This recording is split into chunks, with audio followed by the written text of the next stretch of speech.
Covid-19 est une maladie infectieuse provoquée par un nouveau virus qui n'a jamais été identifié chez l'être humain. Et nous vous précisons que l'apparition de cette maladie a pu commencer en Chine en novembre 2019. Et c'est par la suite s'est propagée à travers le monde. Et aujourd'hui, 83 pays sont touchés, dont plusieurs cas de décès ont été enregistrés dans le monde. Je suis la présentatrice de Chalvi TV, Vodette Mapene. Alors, à travers ces fluides, Chalvi TV a le réel plaisir de vous proposer la vie des étudiants en Tunisie, précisément à Tunis, dans la capitale, pendant ces moments de déconfinement. Suivez ces reportages réalisés par la rédaction Chalvi TV. Bonjour, je m'appelle Kevin Mayaka Makadi. Je suis étudiant à l'ISAD en première licence architecture d'intérieur. Et je suis aussi chanteur, c'est parmi mes casquettes. Bonjour à tous, je suis Joël Mbouyulu Sandey de mon vrai nom et Joël tout court, mon nom professionnel. Gloire Moussinde, étudiant en troisième année management à l'IAE Tunis. Je suis en Tunisie à peu près 3 ans déjà. Pendant ces confinements, nous les étudiants subsahariens en Tunisie, on est occupés bien que les cours sont suspendus. Il y a des cours qui se passent en ligne et on fait de nos mieux pour comprendre, essayer de comprendre pour pouvoir nous améliorer plus tard. Et ce que je pourrais ajouter par rapport à ça, durant le confinement, c'est une période d'où on peut approfondir nos connaissances, développer des recherches et pourquoi pas aussi se divertir, bien que nous sommes humains. Tout être humain a besoin d'un divertissement par rapport à cela. D'où il y a de la musique, il y a de la PlayStation, donc tout ça, font partie de notre quotidien durant cette période du confinement. Pendant ces moments de confinement, je peux dire que c'est un moment où ça m'a permis de bien réfléchir sur moi d'abord, parce que des fois j'avais des prétextes, des fois j'avais des excuses qui me faisaient raisonner que je n'arrivais pas à faire d'autres choses sous prétexte que je manquais de temps. Mais pendant ce confinement, j'ai eu à beaucoup plus réfléchir. Ce n'était pas le temps qui me manquait. C'était juste la volonté d'organiser certaines choses, de prioriser certaines choses dans ma vie qui me manquaient. Pendant ce moment de confinement, comment je le vis? Déjà, je dors beaucoup, ce qui est mal. Donc, c'était comme une bombe déjà l'information d'être confiné pendant X temps, parce qu'au début on ne savait pas jusqu'à quand on allait être confiné. Puis ce que je faisais, mon quotidien, déjà l'horaire de mes journées ont changé totalement. Ma journée commençait à partir de 15h. Par la suite, à 17h30 ou 18h, je prenais mon temps de dormir encore jusqu'à minuit. Et de minuit jusqu'à 15h encore, tu es debout. Donc du coup, ce n'était pas très intéressant. J'espère bien après ce moment de confinement, on pourra reprendre la routine comme avant. Des réelles difficultés pendant ce moment de confinement, premièrement, c'est en termes d'argent. Des fois aussi, j'ai manqué l'argent et tu ne savais pas comment sortir parce que tu avais peur. Tu avais peur d'aller contracter des maladies. C'est compliqué. Vu que tu fais rien, tu restes sur place, tu prends ton temps. En fait, plus tu manges, tu as un peu faim, tu manges. Et pourtant, quand tu es en moment normal, donc tu prends ton temps.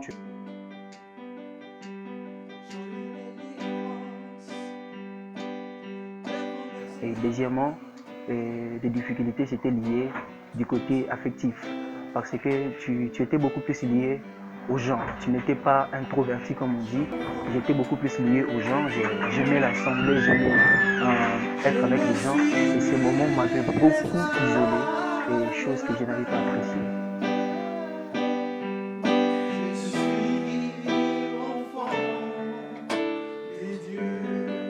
Oui, les difficultés sont énormes, surtout pour nos subsahariens, vu que nous vivons loin de nos familles, loin de nos pays respectifs, d'où il y a certains leaders des associations qui ont pu mettre en place une cellule d'aide concernant les subsahariens, d'où j'ai conseillé à tous subsahariens de pouvoir s'affilier à cette cellule pour pouvoir leur aider durant la distribution des denrées alimentaires. Je crois qu'ils ont déjà commencé la distribution. Petit à petit, ils vont atteindre une grande cible. D'où, concernant le peuple tunisien, ils sont hospitaliers envers nous ces derniers temps parce que c'est un pays d'accueil qui nous accueille tous. Récemment, j'ai pu croiser un taximan tunisien et j'ai pris les taxis gratuitement. Donc, ça prouve à suffisance qu'ils veulent, ils veulent adhérer, ils veulent un échange avec l'Afrique subsaharienne. D'où, d'un autre côté, nous pouvons leur tendre la main pour pouvoir mettre en place cette relation bilatérale entre l'Afrique du Nord et l'Afrique subsaharienne. L'hospitalité tunisienne, eh ben, je dirais que elle est quand même bonne. Je vais dire ça. En bref, elle est quand même bonne parce qu'ils étaient prêts à nous aider, surtout pour les personnes qui ont eu des difficultés, surtout pour recevoir le Western Union. Ils ont eu à mettre en place un système, je crois, qu'il fallait s'enregistrer sur Internet. Par la suite, vous allez avoir de l'assistance avec la nourriture. Et mis à part ça, nous avons eu à recevoir de vivres de la part d'une institut, école polytechnique, l'école polytechnique méditerranéenne. En tout cas, c'était super. C'était juste comme ça. On m'a appelé le soir par un ami, Jordan. Il m'a appelé, il m'a dit voilà que demain si tu es disponible, tu puisses te rendre à l'école polytechnique, on va distribuer quelques vivres. En tout cas, à ce moment-là, je vous jure, j'étais vraiment dans le chaos. C'était important. Alors je me suis rendu et on a acheté quelques vivres et tout. Voilà, on nous a remis. On était quand même nombreux, c'était bien. Donc voilà, je dirais plutôt l'hospitalité tunisienne était super. Les Tunisiens, je peux dire, en partant d'abord de mon université, là où je suis, on nous avait aidés énormément en organisant des cours en ligne. Et deuxièmement, on nous avait donné aussi de quoi manger parce qu'il n'y a pas longtemps, j'avais reçu quelque chose à manger et ça m'avait énormément tiqué, ça m'avait énormément marqué d'avoir cet amour-là. Malgré le confinement, ils ont pu penser à nous par rapport aux aliments. Bonjour, je suis Gédéon Mayoui, président de la communauté des ressortissants de la République démocratique du Congo en Tunisie. Je dis, la réalité est aussi triste qu'on pouvait bien l'imaginer.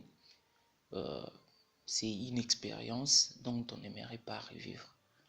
La situation devient en plus en critique, telle qu'on l'imaginait bien avant, mais on arrive quand même à s'en sortir avec des mécanismes ou encore des stratégies mises en place depuis le début de la crise. Je peux dire qu'il y avait déjà des difficultés dont on avait recensé à la base, la raison pour laquelle on n'avait pas hésité de mettre en place une cellule dont on avait nommé Libota, qui devrait gérer la crise pour venir en aide aux communautaires dont on attendait déjà c'est que la situation sera vulnérable d'un moment à l'autre. Et depuis lors, avec l'existence de cette cellule, je peux dire qu'on arrive à gérer quand même la crise. Aujourd'hui, les gens ou encore les communautaires peuvent bien le témoigner qu'ils ne se sont pas sentis seuls, abandonnés à leur propre sort, mais plutôt la communauté était là au moment voulu et aux besoins de tout un chacun d'entre nous. La communauté a réalisé plusieurs actions dont on avait tenu bon à ce que tout se passe dans l'anonymat et surtout qu'on ne puisse pas exposer nos frères et sœurs. La communauté a payé des loyers de quelques étudiants qui s'étaient retrouvés au point d'être expulsés de leur loyer habituel. La communauté nourrit jusqu'au jour d'aujourd'hui tout un communautaire qui était en difficulté. Dès le départ, on s'était lancé un défi avec le membre du bureau en disant qu'on aimerait bien voir que la situation soit difficile, mais pas entendre qu'un Congolais est en train de mourir de faim. Ce qui a fait de sorte qu'on se sensibilise du jour le jour à ce qu'il y ait de quoi manger pour tout le monde. Je peux vous assurer que c'est chaque jour qu'on fait au moins 15 à 20 livraisons dans la ville. La communauté congolaise, ouais, la communauté congolaise aussi avait mis sur place quelque chose de ce genre, comme je viens de le dire. Je l'ai appris à travers Yann Oumba, qui m'a dit que voilà, il y avait quelque chose. Mais bon, je dirais plutôt que c'était pour les gens qui étaient dans le besoin immédiat. Voilà, à cet instant-là, moi, je n'étais pas vraiment dans le besoin. Donc, du coup, je n'ai pas souscrit à ça. Donc, j'ai laissé pour que d'autres puissent souscrire. Mais la communauté congolaise avait quand même fait quelque chose. C'était très bien, en tout cas. J'ai beaucoup apprécié parce que j'ai appris à travers d'autres personnes qui ont eu à bénéficier de cela. Je peux dire qu'aujourd'hui, on a vraiment senti une relation de fraternité avec le peuple tunisien. Ils se sont manifestés très généreux envers nous. Et ils sont là. On s'est senti entouré de nos propres familles. Aujourd'hui, je peux dire qu'ils sont parmi ceux-là qui nous appuient dans notre démarche. Et en ce qui concerne l'accès aux santé, c'est pratiquement la même chose. L'État a mis en place des stratégies afin que tout le monde puisse se sentir chez lui. Et je peux dire que en termes de difficultés, on ne rencontre pas de difficultés. Par contre, on est aidé et soutenu par ce peuple. Et nous sommes réellement reconnaissants pour ça. Je suis Blanche Bonon, étudiante camerounaise résidente en Tunisie. Pendant cette période de confinement, nous rencontrons beaucoup de difficultés. La première est d'abord d'ordre psychologique parce qu'on se retrouve enfermé comme dans la cage à tourner en rond, donc on ne peut pas aller rendre visite aux amis pour déstresser un peu. Et en dehors de cela, il y a aussi qu'au niveau de l'école, tout est carrément arrêté. C'est vrai qu'on fait des cours en ligne, mais ça ne peut pas être comme dans une salle de classe. Donc on espère réellement que les choses vont recommencer progressivement afin qu'on puisse continuer notre formation. Donc on ne peut que s'occuper un peu de lecture, on passe le temps à dormir, manger. J'occupe ma journée, premièrement, je dis la vérité, hein, je ne suis pas du genre à dire, voilà, je suis en train de lire ou non. J'étais sur Netflix. La journée commence pratiquement à 13 h, donc c'est un peu la nuit. C'est un peu la nuit. Donc pour nous les subsahariens, c'est vrai, on a constaté un élan de solidarité de la part de la population tunisienne. Mais on aimerait vivement que les choses reprennent à la normale pour qu'on puisse continuer avec la formation et avoir le diplôme que nous sommes venus chercher. La dernière action qu'on va mener sûrement avant qu'on puisse lancer les déconfinements, ça sera l'action à ce que chaque Congolais soit muni de son masque et puis de son gel avant que le cours puisse reprendre et avant que la vie puisse reprendre normalement. Et donc, tout ce que je peux dire est que ensemble, on va réussir et on va arriver. Au vu des commentaires de nos chers abonnés, il ressort que la question majeure reste comment sortir de cet déconfinement sans pourtant relancer la pandémie de cette Covid-19. Ok, moi je pense que le déconfinement, c'est le moment qui sera encore plus difficile à vivre que le moment de confinement même. Parce que là, on ne sait pas où est-ce qu'on peut raconter le virus. Tout en restant à la maison, c'est encore mieux. Alors voilà pourquoi je peux dire que le Congolais devra apprendre à adopter des comportements plus efficaces que les comportements de confinement. À observer les mesures qui seront encore mises en place et surtout à respecter encore d'autres mesures pour protéger sa vie. Je ne pense pas qu'on va lancer l'appel au déconfinement parce que le virus n'existe plus. Le virus sera bien et bien là. Mais plutôt, il faut être encore très vigilant et prudent, sortir si cela est important, voire même rester à la maison si on n'a rien à faire dehors et surtout penser que la vie est plus judicieuse quand on est en bonne santé. Donc, j'inviterai beaucoup plus à être très vigilant et très sage au moment du déconfinement. Le 2 août ou une semaine, lors du début de crise, on a partagé à nos communautaires des numéros de Médecins du Monde avec un partenariat dont on a trouvé à la hâte. Assez que chaque communauté qui est malade, pas seulement de coronavirus, peut bien se faire consulter en ligne et gratuitement. Donc je peux dire que sur le plan sanitaire, on est mieux rassuré aussi avec nos différents partenaires. Si un Congolais est atteint, il est possible qu'on aille lui chercher chez lui à la maison et qu'il puisse prendre le premier soin à partir de là et qu'il soit conduit dans des installations aussi favorables que ça. Donc rassurez-vous, monsieur, que la communauté a tout mis en place et que ces numéros-là travaillent. Les gens qui souffrent bien d'autres maladies se sont fait consulter et ils continuent à suivre les traitements tels qu'il les faut. On ne craint pas, on est préparé à ça et on ne le souhaite pas, mais je pense que personne n'a à avoir peur ou quoi que ce soit. Si cela arrive, tout un chacun d'entre nous sera traité tel qu'il est faut. Oui, le message que je peux adresser à tous les Congolais résidant ici en Tunisie, premièrement, à savoir pourquoi nous sommes ici. Et à savoir aussi prioriser certaines choses, à prioriser certaines tâches de notre vie et à se responsabiliser. Parce que ces temps de confinement nous a appris beaucoup de choses, à être prudent, à être toujours aux aguets, de ne pas se laisser embrayer par certaines choses, de ne pas se laisser embrayer par certains défis aussi de la vie et d'être beaucoup plus focus sur ses objectifs. Donc, je crois que la meilleure des choses à faire pendant ce moment de confinement, c'est de trouver un travail, c'est très important. Parce que nos parents n'ont pas travaillé aussi pendant ce moment de confinement. Donc, du coup, ils auront du mal à nous venir en aide. Il faut trouver un travail, premièrement. Deuxièmement, le prendre au sérieux. Et troisièmement, essayer de gérer cela avec les études. C'est le seul conseil que je donne, en tout cas, pendant ce moment de confinement. C'est ce qu'il faudrait faire. En tout cas, c'est ce que moi je ferais. Tout ce que je peux dire à mes frères et sœurs, c'est qu'on vient de loin avec cette crise et aujourd'hui, on est peut-être au bout de notre combat. Alors, on ne va pas abandonner au moment où on est prêt à être vainqueur. La situation n'était pas aussi souhaitable qu'on pouvait bien l'imaginer, mais aujourd'hui, on a fait avec.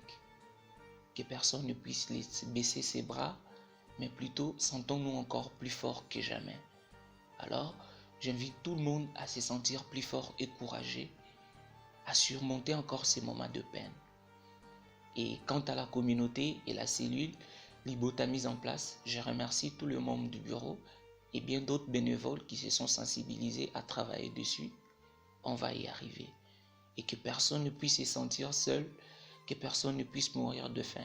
On va donner jusqu'à notre dernier souffle afin que tout le monde soit tranquille.